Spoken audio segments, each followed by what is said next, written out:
طالبانو او پاکستاني ځواکونو بیا د سپین بولدک چمن دروازې ته نږدې نښته کړې.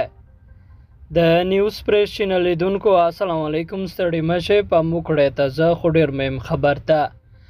د کندهار د سپین بولدک چمن دروازې ته نږدې د یوې پوستې د جوړولو پر سر نن سهار د طالبانو او پاکستاني ځواکونو ترمنځ ډزې شوې دي.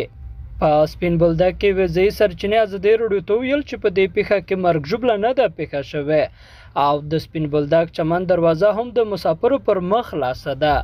په وروستیو کې د افغانستان او پاکستان ترمنځ پر ډیورنډ کرښه وسلوالو شخړې زیاتې شوې دي. شاوخوا یوه میاشت مخکې د نومبر په 14مه د افغانستان له خاورې د یوه نامعلوم کس لخوا پر پاکستاني سرحدي ځواکونو تر حملې وروسته پاکستان د سپین بولدک چمن لار د یوې اونۍ لپاره بنده کړه. اوس راځئ د یو بل خبر پر لور. په پاکستان کې بیا د افغانانو په ګډون ټولو بهرنیانو ته خبرداری ورکړل شوی. د پاکستان د کورنیو چارو وزارت هغه بهرنیانو ته د وتلو اجازه ورکوي چې د ویزې له ختمېدلو وروسته په پاکستان کې اوسیږي.